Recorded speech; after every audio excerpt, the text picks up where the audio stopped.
नमस्ते बच्चों। ठाणे महानगर पालिका के वर्चुअल क्लासरूम में आज आपका फिर से स्वागत है।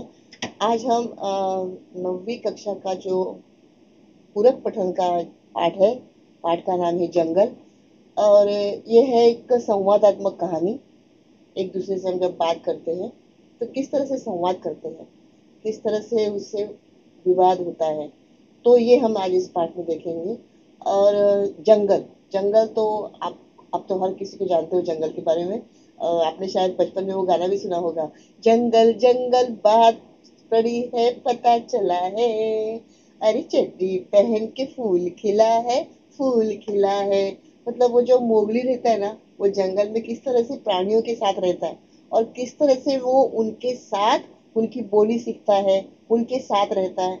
मतलब इंसान एक समाजशील प्राणी होते हुए भी अगर वो जंगल में रहता है, जंगल में बड़ा होता है, तो वो सब प्राणियों की बोली सीखता है। पेड़ पौधों का वो जो अनाज, उसका जो खाने का तरीका सब अलग होता है। और अगर उसको कोई बैठने को बोलने को अगर नहीं सिखाएगा, तो वो भी प्राणियों की तरह ही चतुष्पाद की तरह अपने पैरों का और हाथों का इस्तेमाल करके चलेगा। तो ये सब ना, अगर आप देखना चाहते हो तो आप वो देखो, मोगली करके सीरियल है, उसमें आप देखो जंगल। ये जो प्राणियों के बारे में किसी के मन में इतनी आस्थाएं होती है, इतना लगाव होता है प्राणियों के लिए। कभी कभी तो शायद ऐसा भी होता है कि प्राणियों के लिए बहुत लगाव होता है, लेकिन इंसान के प्रति कोई भावना नहीं होती। ऐसे भी लोग होते हैं। और कोई लोग ऐसे भी होते हैं कि बोलते हैं कि अरे बाप रे, प्राणियों को तो बोलने को नहीं आता है, पंछियों को बोलने को नहीं आता है, उनके पास शब्द नहीं होते हैं, तो उनकी भावनाएं हम कैसे समझेंगे। मतलब इतने हमदर्दी, इतने दिल में दुख दर्द की भावना रखने वाले, इतनी आत्मीयता रखने वाले प्राणियों के बारे में कभी कभी हम समाज में देखते हैं ऐसे लोग बहुत निष्ठुर भी होते हैं। मेरा आज तक का एक अनुभव ऐसा है कि जो कोई व्यक्ति जैसा बोलते हैं ना, नहीं रे बेटा, नहीं रे बच्चा, नहीं बाबू, नहीं बच्चा, ऐसे बोलते हैं ना कि नहीं रे बड़ा, नहीं बड़ा, वो लोग काफी निष्ठुर और काफी सख्त दिल के होते हैं। लेकिन जो लोग डांटते हैं, सामने वाले को चिल्लाते हैं, सामने वाले को नियम अनुशासन सिखाते हैं, वो लोग हमेशा, उनके दिल में सबके लिए प्यार मोहब्बत होती है, सहानुभूति होती है। और उनका रिश्ता हर किसी से प्यार से ही जुड़ा हुआ होता है। तो चलिए हम देखते हैं 9वीं कक्षा हिंदी का जंगल। और ये जो मैंने इसमें से कुछ पिक्चर लिए हैं, तो अनमोल ज्ञान जो है सुनील दरेकर जी, उनका मैं पहले आभार व्यक्त करती हूँ कि उनकी यूट्यूब से मैंने कुछ पिक्चर्स लिए हैं, ताकि आप बच्चों को ये पाठ अच्छी तरह समझ में आ जाए। और इसके उनकी मुझे काफी मदद हो गई है ये चित्र के जरिए। ठीक है बच्चों, तो देखते आगे हम। पाठ नंबर 2, जंगल। और पूरक पठन में इसके लेखक जी है चित्रा मुदगल। ठीक है बच्चों, गद्य संबंधी इसमें ऐसे कहा गया है कि संवादात्मक कहानी, किसी विशेष घटना की रोचक ढंग से संवाद रूप में प्रस्तुति संवादात्मक कहानी कहलाती है।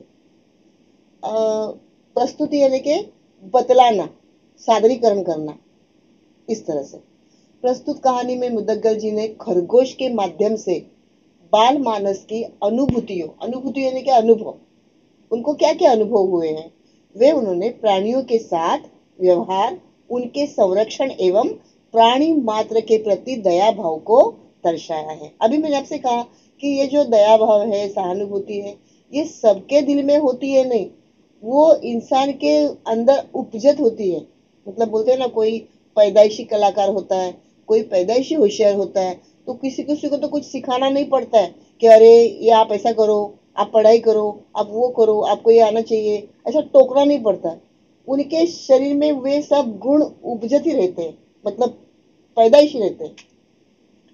तो इस पाठ में बाल मानस की अनुभूति, प्राणियों के साथ अच्छा व्यवहार करना चाहिए, प्राणियों का संरक्षण करना चाहिए, प्राणी मात्र पर दया करनी चाहिए और पशु पक्षियों को स्वच्छंद रहने देना चाहिए, ये हमें इसमें सीखना है। तो बच्चों देखो, हम लोग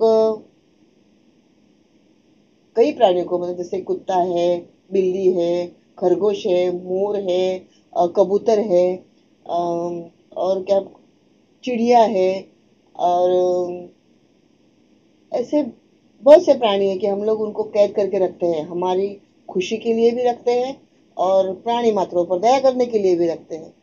तो लेखक कहना चाहते हैं कि बाल मानस की अनुभूति, कि छोटे बच्चों को उस पर क्या अनुभव होता है। उन बच्चों को, छोटे बच्चे देखो, अगर आप देखोगे कोई बिल्ली को, कुत्ते को, जल्दी से आगे जाएंगे, उसके सर पर ऐसा हाथ फेरेंगे, और उनको हम एक बार बोल देंगे कि ये बिल्ली है, ये कबूतर है, ये, तो वो बच्चे तुरंत हमें बोल देते हैं कि अरे ये वो है। तो वो बच्चों के मन में जो उनके प्रति दया भाव होता है, वो बड़े लोगों के मन में भी होने चाहिए, और वो बचपन से लेके हम बड़े होने तक में हमें हमेशा हमारे दिल में रहता है। अभी तो काफी से एनजीओ है, ऐसी काफी संस्थाएं हैं जो ऐसे प्राणी मात्राओं को खाना खिलाती हैं, और वो डिस्ट्रीब्यूट करती है कि आप जहाँ जहाँ देखो, किसी नगर में, किसी एरिया में, तो उनको ये खाना खिलाओ। उनके उनके लिए एक विशिष्ट प्रकार का, वो पेडिग्योर वगैरह बोलते हैं, विशिष्ट प्रकार का खाना होता है, उनको वो खाना खिलाते हैं। फिर उनको फोटो वगैरह निकाल के दिखाना पड़ता है कि देखो भाई, आपके यहाँ से जो हमको मिला वो हमने इन प्राणियों को खिलाया। तो ऐसी भी संस्थाएं हैं, और ऐसी संस्थाओं को पैसे के माध्यम से, फंड के माध्यम से पैसे देकर प्राणियों का संरक्षण करने के लिए, प्राणी मात्रों पर दया करने के लिए ये सब किया जाता है। तो अगर आपके पास, किसी के पास अगर ऐसे है प्राणी, तो उन पर दया करनी चाहिए, ना कि उनको मारना चाहिए कांटे से, लकड़ी से, या किसी भी चीज से उनको मारना नहीं चाहिए। 10वीं में देखो एक पाठ है लक्ष्मी, तो उस पाठ में जब वो दूध नहीं देती है गाय, तो उनका जो बेटा है रहमान, वो उनको, गाय को किस तरह से मारता है, इतना मारता है कि उसके पीठ से खून निकलता है। और जब पिताजी डांटते हैं, तो बोलता है रमजान कि वो बोलता है पिताजी को कि अरे वो गाय दूध नहीं देती तो उसको क्या फोकट में खाना खिलाएंगे। तो ये सब हमारे जीवन में नहीं होना चाहिए। तो चित्रा मुदग्गर जी ने क्या कहा हमें, बाल मानस की अनुभूति, प्राणियों के साथ अच्छा व्यवहार करना चाहिए, प्राणियों का संरक्षण करना चाहिए, प्राणी मात्र पर दया करनी चाहिए, और पशु पक्षियों का स्वच्छंद रहने देना चाहिए। ये आपको 5 टिप्पणी याद में रखिए बच्चों, ताकि आपको इस जंगल पाठ का पूरा विवरण देने में आसानी हो। ठीक है, आगे देखिए। देखिए, मैं कुछ प्राणियों के चित्र बताए हैं, ताकि आपको थोड़ा समझने में आसानी हो जाए। ये देखिए चूहा, देखो उसको किस तरह से हाथ में दाने लेकर उसको खिलाए, खारुताई। ठीक है, आगे देखिए। चिड़िया एक किस तरह से घोंसले में बैठकर खाना खा रही है। आगे देखिए, एक खरगोश महाराज है ना, ये किस तरह से घास खा रहा है। तो ये सब प्राणियों को ये जंगल में ही पाए जाते हैं, इनको हमें पिंजरे में बंद करके रखना अच्छी बात नहीं है। इस तरह से हमें ये बताए। देखो पंछी कैसे आसमान में उड़ते हैं, नील गगन के उड़ते बादल, जा जा जा, देख अभी है कच्चा दाना, पक जाए तो आ। तो इस तरह से ये पंछी उड़ उड़ के खेतों में आकर खाना खाते हैं। आगे देखिए बच्चों। अभी हम ये शुरू करते हैं पाठ। देखिए, मैं पहले पाठ आपको पढ़ाती हूँ, पढ़ाते पढ़ाते समझाती हूँ। आप अच्छी तरह से अपनी कॉपी निकालिए, बुक निकालिए, और उसमें आपका पेन या पेंसिल उस पर रखिए। हम लोग आगे पढ़ रहे हैं, ठीक है। रीडर अणिमा जोशी के मोबाइल पर फोन था। मांडवी दीदी की बहू तविशा का कह रही थी, आंटी बहुत जरूरी काम है, अम्मा से बात करवा दे। तो अणिमा दीदी ने असमर्थता जताई, मतलब क्या, उन्होंने ध्यान नहीं दिया। मांडवी दीदी कक्षा ले रही है। मांडवी दीदी कक्षा ले रही है, यानी कि बच्चों की पढ़ाई ले रही है। बाहर आते ही वह संदेश उन्हें दे देगी, मतलब वो जब बाहर आएगी तब मैं उन्हें संदेश दे दूंगी। वैसे हुआ क्या है, घर में कुशल मंगल तो है, मतलब आपके घर में सब ठीक ठाक तो है। परेशानी का कारण बताने की बजाय तविशा ने उनसे पुनः आग्रह किया। क्या आग्रह किया, आंटी अम्मा से बात हो जाए तो। अनिमा जोशी को स्वयं से बुरा टालना बुरा लगा, उचित नहीं लगेगा। तविशा, अनुशासन यानी कि नियम, और झिझक यानी कि संकोच। देखिए उसमें मैंने शब्द का अर्थ भी दिया। मुझे बताओ तविशा, मुझे बताने में झिझक कैसी, मतलब आप क्यों शर्मा रही हो, क्यों संकोच कर रही हो, आप मुझे बताओ। इस तरह से वे बोल रही है। कौन, आंटी जी। नहीं आंटी, ऐसी बात नहीं है। तविशा का स्वर भर्रा सा आया, मतलब उसके गले में दुखी स्वर हुआ कि नहीं आंटी, ऐसी बात नहीं है। तो तविशा ने बताया, घर में जो जुड़वा खरगोश के बच्चे पाल रखे हैं, उन्होंने सोनू मोनू, उनमें से सोनू नहीं रहा। मतलब उन खरगोश के बच्चों के नाम रखते हैं ना, हम लोग कुत्ते के भी नाम रखते हैं। क्या क्या कहते हैं उनको? टाइगर बोलते हैं, ब्रूनो बोलते हैं, टॉमी बोलते हैं, लिली बोलते हैं, कुछ भी बोलते हैं हम बच्चों को और ये प्राणियों को। तो उस तरह से उन्होंने खरगोश के बच्चों के नाम क्या रखे थे? सोनू और मोनू। ठीक है बच्चों, ध्यान में रखिए। तो उनमें से उनका जो सोनू था, वो बच्चा खरगोश का, वो नहीं रहा यानी कि वो गुजर गया, उसका मृत्यु हो गई। 10:30 के करीब काम वाली कमला घर में झाड़ू पोछा करने आई तो बेड पे बुहारते हुए उसकी नजर सोनू पर पड़ी। बुहारना, बुहारना, झाड़ू लगाना। जगाने के लिए उसने सोनू को हिलाया। उसके जगाने की सोनू पर कोई प्रतिक्रिया नहीं हुई। मतलब उसको उठाए, सोनू उठो, चलो खाओ खाओ, चलो ये करो, चलो पानी पियो, चलो आपका खाना है। तो लेकिन उसने कोई प्रतिक्रिया नहीं की, मतलब जागा ही नहीं हो। वह बुदबुदाई, मतलब बुदबुदाना यानी के अस्पष्ट स्वर में बोलना, अपने ही मन में वो बड़बड़ाने लगी। कैसे घोड़े बेचकर सो रहा है शैतान। उसको क्या लगा कि ये सो गया है। घोड़े बेचकर सोना, निश्चिंत होकर सोना, यानी कि किसी भी काम की फिक्र न होना। उसकी टांग पकड़कर उसे सोफे के नीचे से बाहर घसीट लिया मस्ती में, मगर सोनू की कोई हरकत नहीं हुई। कमला ने चीखकर तविशा को पुकारा, छोटी बीजी, छोटी बीजी, ऐसी करके तविशा ने पुकारा। देखो बच्चों, सोनू को देख घबरा गई। गोदी में उठाया, गोदी में अपने पास लिया, तो उसकी रेशम सी देह हाथों में टूटी कोमल सी झूल गई। मतलब जिस तरह से कोमल की पत्तियां होती है, फूलों की पत्तियां अगर वो सूख जाए तो किस तरह से वो मुरझा जाती है, झड़ जाती है, तो वो उस तरह टूटी कोमल सी झूल गई।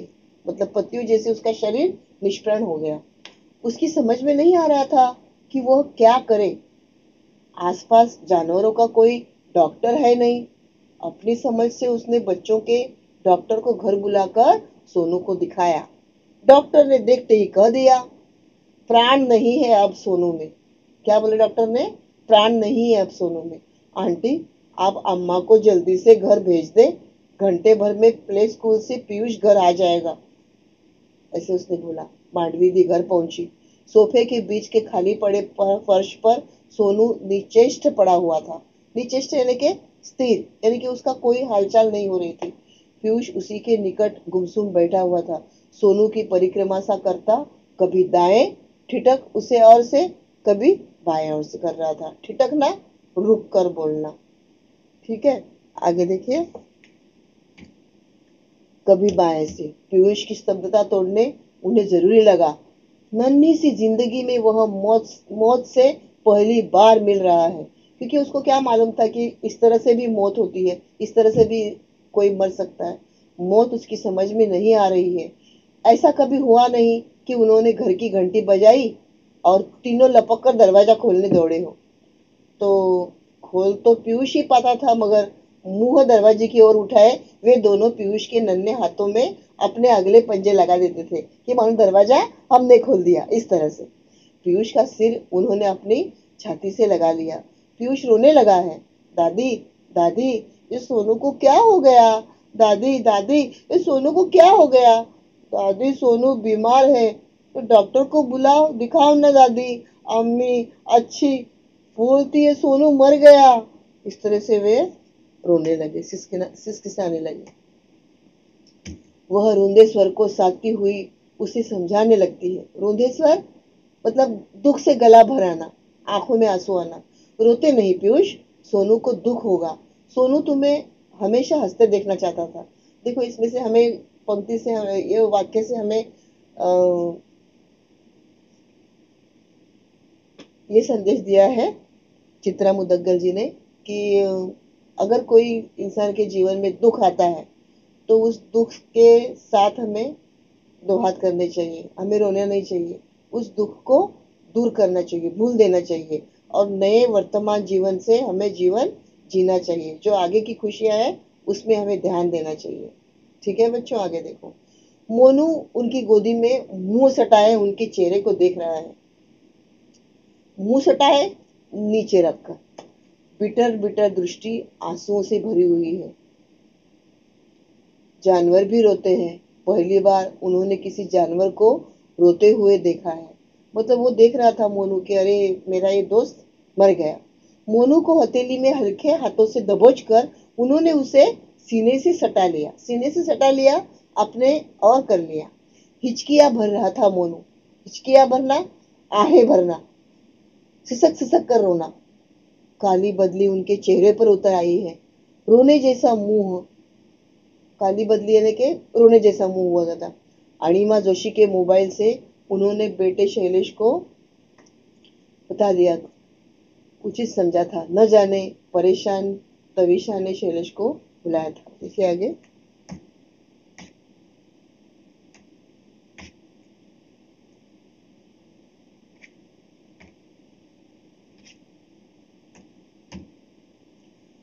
शैलेश ने कहा था, ऐसा करें अम्मा, घर पहुंच ही रही है आप। नीचे सोसाइटी में चौकीदार को कहकर सोनू को उठाकर अपार्टमेंट से लगे नाले में फेंकवा दे। उन्होंने शैलेश से स्पष्ट कर दिया था। छुट्टी लेकर वह फौरन घर पहुंचे। उन्होंने घर पहुंचने तक पीयूष घर पहुंच चुका होगा। नाले में वह सोनू को हरगिज नहीं फेंकवा सकती। पीयूष सोनू को बहुत प्यार करता है। स्थिति से भागने की बजाय उनका सामना करना ही बेहतर है। ऐसी स्थिति में मतलब नहीं भागना चाहिए, सामना करना चाहिए, दो बात करनी चाहिए कि भाई अभी क्या किया जाए। बच्चे हैं तो बच्चे तो देखकर वो रोएंगे अगर फेंक दिया तो। सोनू को घर में न पाकर उसके अबोध मन में जिन सवालों से पूरे घर को ये हुआ था,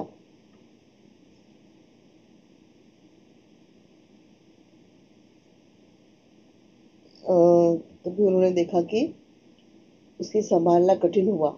जमादार को घर पहुंचते ही, जमादार यानी के नगर पालिका का कर्मचारी जो भंगियों के काम का निरीक्षण करता है, उनको उन्होंने बुलाया। क्यों?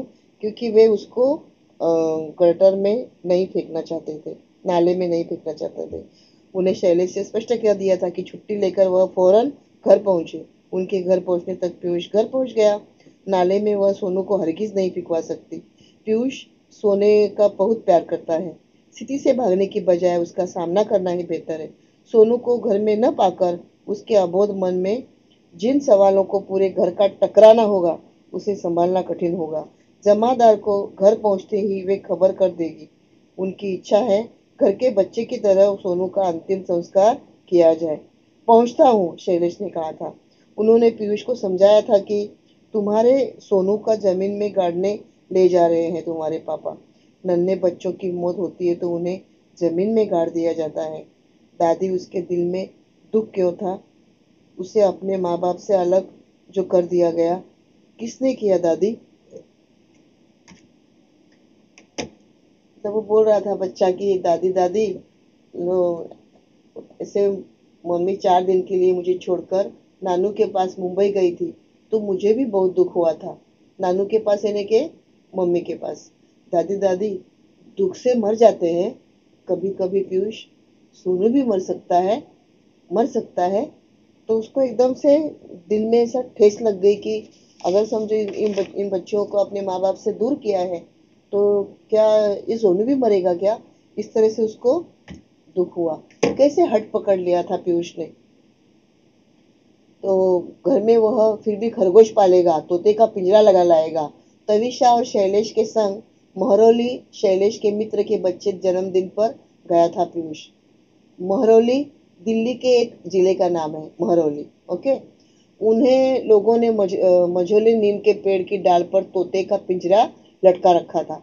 जालीदार बड़े से बाकड़े में उन्होंने खरगोश पाल रखे थे। पीयूष को खरगोश और तोता चाहिए था। तविशा और शैलेश ने बहुत समझाया, फ्लैट में पशु पक्षी पालना कठिन है, कहाँ रखेंगे उन्हें? बालकनी में? पीयूष ने जगह ढूंढ ली। तविशा ने उसको उसे बतलाना चाहा। पूरे दिन खरगोश बाकड़े में नहीं बंद रह सकते, उन्हें कुछ समय के लिए कुछ छोड़ना होगा। छोटे से घर में उन्हें भाग दौड़ छुछू छीछी करके उनकी टट्टी पेशाब कौन साफ करेगा? दादी करेगी। क्या बोला उसने? दादी करेगी। दादी पढ़ाने कॉलेज जाएगी तो उनके पीछे कौन करेगा? स्कूल से घर आकर मैं कर लूंगा। सारा घर हंस पड़ा। सब लोग तब चकित रह गए कि जब पीयूष ने दादी को पटाने की कोशिश की, दादी उसके जन्मदिन पर कोई ना कोई उपहार देती थी, गिफ्ट। तो क्यों न इस बार वे उसे खरगोश और तोता लाकर दे दे। निरुत्तर दादी उसे लेकर लाजपत नगर चिड़ियों की दुकान पर गई। पीयूष ने खरगोश को जोड़ा पसंद किया। तत्काल उनका नामकरण भी करवा दिया, सोनू मोनू। सोनू मोनू के साथ उनका घर भी खरीदा गया। जालीदार बड़ा सा बाकड़ा, उसकी सोसाइटी के सारे हमजोली, हमजोली यानी के संगी साथी, बड़ी देर तक बालकनी में डटे खरगोश को देखते, सराहते और पीयूष के भाग्य से ईर्ष्या करते कि देखो इसको कैसे दादी ने गिफ्ट दिया है। क्या गिफ्ट दिया है? दो खरगोश की जोड़ी। ऐसे इसलिए उसको ईर्ष्या करने लगी, जलन हुई बच्चों को।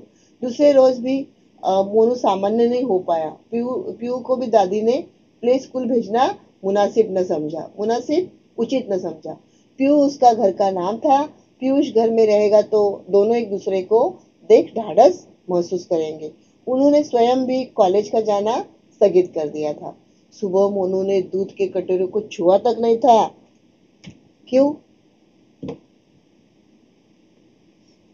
तविषा अपराध बोध से भरी हुई थी। मांडवी दी से उसने अपना संशय बांटा। चावल की टंकी में धुन हो रहे थे। उस सुबह उसने मारने के लिए डाबर की पारे की गोलियों की शीशी खोली थी चावलों में डालने के लिए। वो चावल में कीड़े पड़ते हैं ना, सोन कीड़े बोलते हैं उसको। तो वो कीड़ों से कभी कभी इंसान को हानि भी होती है, तो वो साफ करके चावल लेने पड़ते हैं। तो शीशी का ढक्कन मरोड़ कर जैसे ही उसने ढक्कन खोलना चाहा, कुछ गोलियां छिटक कर दूर जा गिरी। गोलियां बटोर उसने टंकी में डाल दी थी।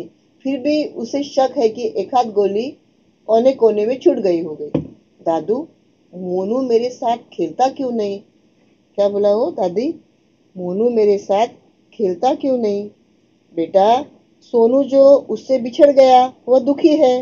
दोनों उसके एक दूसरे के साथ रहने की आदत पड़ गई थी ना। मतलब जब हमें किसी के साथ एक दूसरे की आदत पड़ जाती है और अगर वो व्यक्ति इंसान हमसे दूर हो जाता है तो हमें उसकी बहुत खलल महसूस होती है। इसलिए दादी बोलती है कि बेटा, वे दोनों साथ रहते थे ना। जिस तरह बच्चे अपने माँ बाप से अगर बिछड़ जाते हैं तो बच्चों की भी वही हाल होता है। तो इस तरह से इस पाठ में बताया है। बेटू बेटा, सोनू जो उससे बिछड़ गया है वह दुखी है। दोनों को एक दूसरे के साथ रहने की आदत पड़ गई थी ना। मुझे तो जाने का दुख है। दादी, क्या हम दोनों भी मर जाएंगे? मांडवी दी ने तड़प कर पीहू के मुंह पर हाथ रख दिया। तड़प कर यानी कि झट से डांटा। ऐसे बुरे बोल क्यों बोल रहा है? पीहू ने प्रतिवाद किया।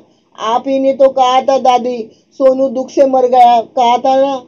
उसे अपने माँ बाप से बिछड़ने का दुख था। जंगल उसका घर है, जंगल में उसके माँ बाप है। तुम तो अपने माँ बाप के पास हो।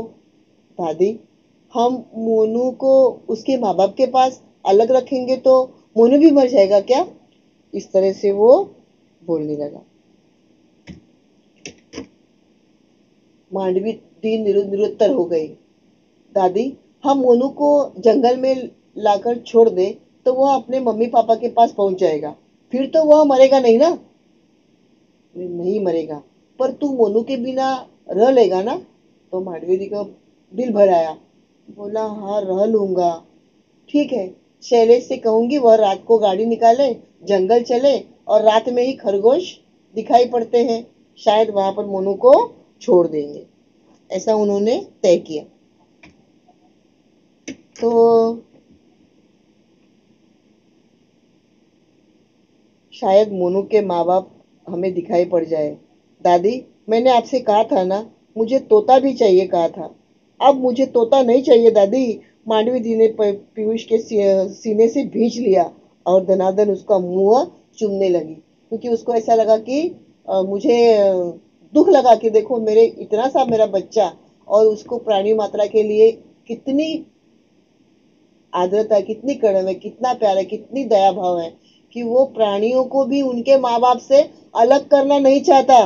देखो बच्चों, हम तो इंसान हैं। आज हम हर जगह देखते हैं कि लोगों की जमीन के लिए, घर के लिए, पैसे के लिए, सोने चांदी के लिए कितना कड़ा झगड़ा होता है।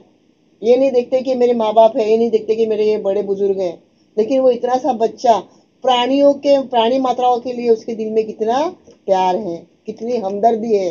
तो बोलता है क्या कि दादी मुझे तोता नहीं चाहिए, मुझे कुछ नहीं चाहिए। तो वो तड़प कर मांडवी दी क्या करती है, उसको अपने सीने से लगा लेती है और उसका मुंह दनादन चूम लेती है। अभी देखिए बच्चों, इस पाठ का मैं आपको स्वाध्याय दिखा रही हूँ। वो आप वीडियो पॉज करके इस स्वाध्याय अपनी कॉपी में लिख लो, ताकि आपको परीक्षा में आसानी हो जाएगी। आपकी परीक्षा अप्रैल एंडिंग में होने वाली है, तो तैयारी अभी से शुरू करो, ताकि आपको आगे कठिनाई महसूस ना हो। देखिए, पालतू प्राणियों के लिए आप क्या करते हैं, विस्तार से लिखिए, यानी कि आपका अपना विचार लिखिए। अभी ये जो मैंने आपको 10 लाइनें दी हैं, ये जरूरी नहीं कि आपने यही लाइनें लिखनी चाहिए। आप अपनी खुद की लाइन, खुद के भाषा में खुद के विचार लिखिए, ठीक है। देखिए, पालतू प्राणियों के लिए हमें क्या करना चाहिए। हमारे भारत देश में जानवरों को उनकी उपयोगिता का दृष्टि से पालने की परंपरा है। जैसे खेती में हम लोग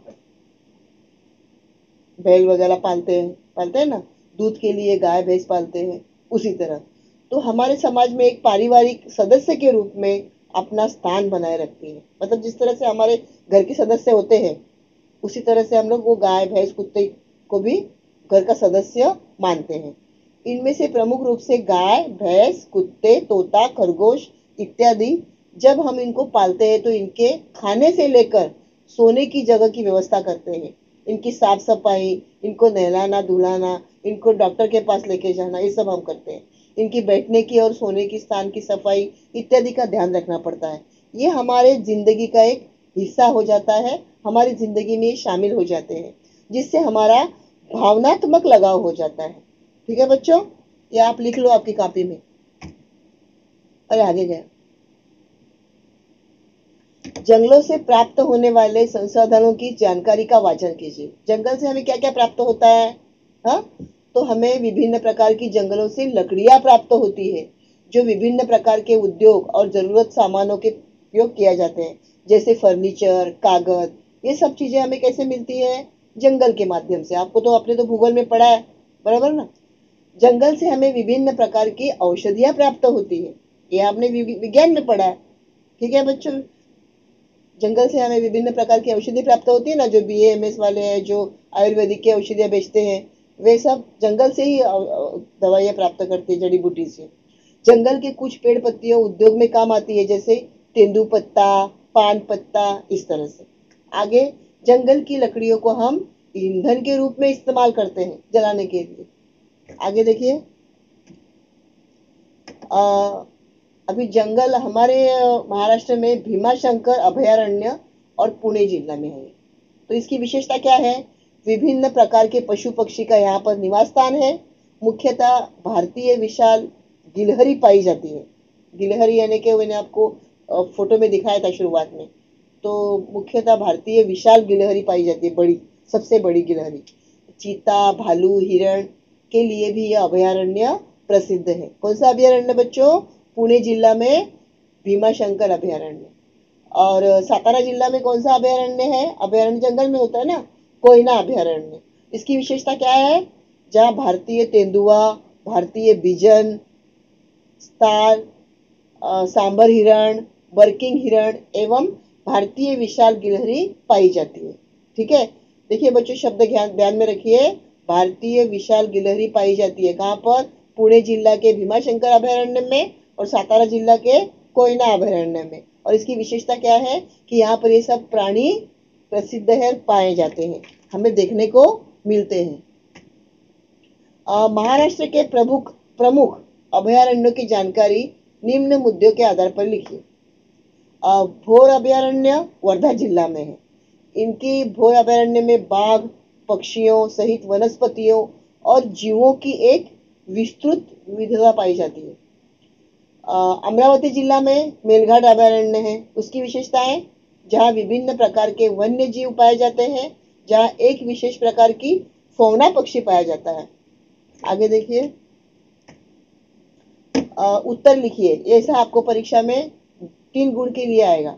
तो देखिए, शैलेश को खबर इन्होंने दी। किसने दी? मांडवी दीदी ने। पीयूष सोनू को करता था क्या? बहुत प्यार।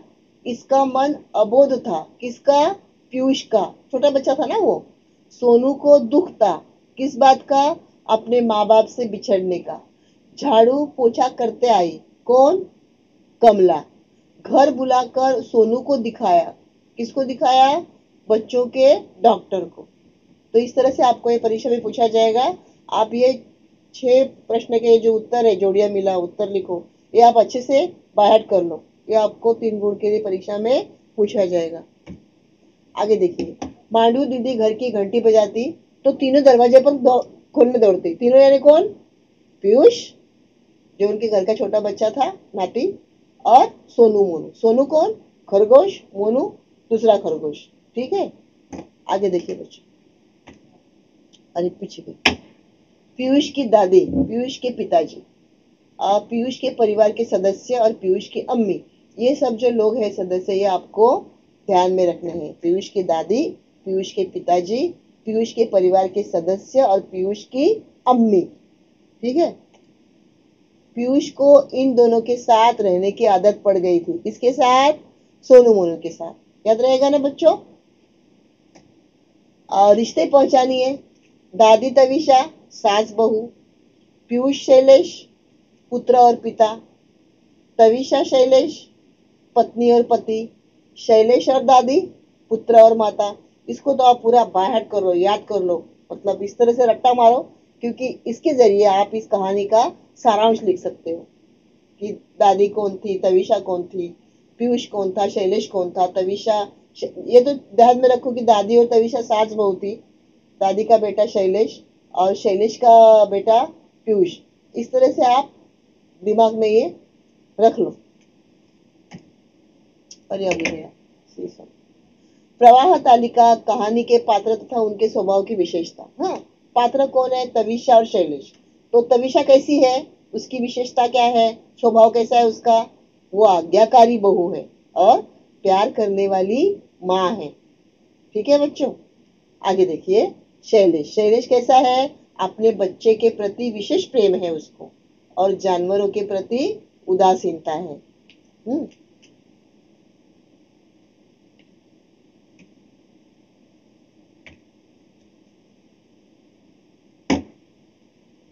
कहानी के पात्र, मांडवी दीदी ये अध्यापिका है, बरोबर। शैलेश मांडवी दीदी का बेटा है और तविशा मांडवी दीदी की बहू है। बेटा पीयूष है। अणिमा जोशी यह मांडवी दीदी की सहयोगी है, मतलब मांडवी दीदी के साथ वो काम करती है। और कमला झाड़ू पोछा करती है। ठीक है, ध्यान में रहेगा ना बच्चों? प्रवाह तालिका। अभी देखिए, मांडवी दीदी, मांडवी दीदी की विशेषता क्या है, कैसी है, उसका स्वभाव कैसा है मांडवी दीदी का?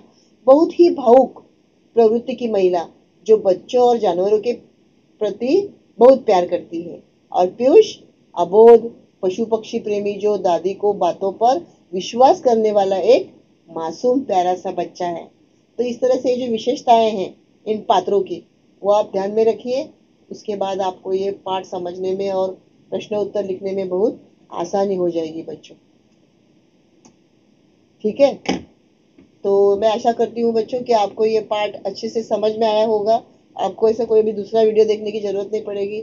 आप जो ये स्वाध्याय दिया है, उस स्वाध्याय को अच्छे से रट्टा मार लो और शुरू से ये वीडियो अंतिम तक अच्छे से देखो। और आपको सबको निवेदन है कि सब ये वीडियो जो हम लोग बनाते हैं ठाणे महानगर पालिका के टीएमसी वर्चुअल क्लासेस से, तो इस सब वीडियो को आप लाइक करो, शेयर करो। जो 9वीं 10वीं के बच्चे हैं उनको ये भेजो, ताकि कोई भी वीडियो आप देखो तो उसमें से आपको सीखने को ही मिलेगा। ऐसा नहीं है कि ये वीडियो 9वीं का है तो 10वीं कक्षा ने नहीं देखना चाहिए, ये 10वीं का है तो ये 9वीं के बच्चों ने नहीं देखना चाहिए। ऐसा नहीं है। वीडियो के माध्यम से हमें ज्ञान प्राप्त होता है, हमें नई नई बातें मालूम पड़ती है, नए शब्द, नए वाक्य, नए परिच्छेद मालूम पड़ते हैं, हमें नए नए लोगों से परिचय होता है। तो आप क्या करो बच्चों, लाइक और शेयर करो, ऐसे मैं आपको विनंती करती हूँ। ठीक है, नमस्ते।